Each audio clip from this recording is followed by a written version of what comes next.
সুপ্রিয় দর্শক, আজকে চলে এসেছি আরেকটি নতুন রেসিপি নিয়ে। আজকে আমি তৈরি করে দেখাবো কাঁচা আম মাখার রেসিপি। চলো তাহলে তৈরি করে ফেলি কাঁচা আম মাখার রেসিপি। এখানে আমি নিয়ে নিয়েছি কাঁচা আম। এখন এই আমগুলো আমি খোসা ছাড়িয়ে ভালোভাবে ধুয়ে পাতলা পাতলা করে কেটে নিব। তোমাদের ইচ্ছে মতো তোমরা কেটে নিতে পারো। এখন আমি আমগুলো এক সাইড করে নিয়ে দুটো মরিচ এবং লবণ দিয়ে মরিচগুলো ভালোভাবে গুঁড়ো করে নিব। এখানে আমি মরিচগুলো খোলায় টেলে নিয়েছি।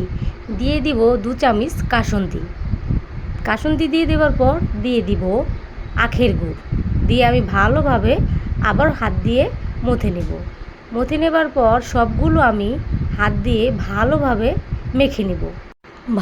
মেখে নেবার পর আম মাখাগুলো আমাদের এখন তৈরি। আমরা পরিবেশন করে নেব। এইভাবে যদি আমরা বাসায় এই আম মাখাটা তৈরি করি, এই আম মাখার রিকোয়েস্টটা বারবার আসতেই থাকবে। তোমরা কিন্তু অবশ্যই বাসায় একবার হলেও ট্রাই করবে, আর খেতে কেমন হয়েছে তা আমাকে কমেন্ট করে জানাবে। আল্লাহ হাফেজ।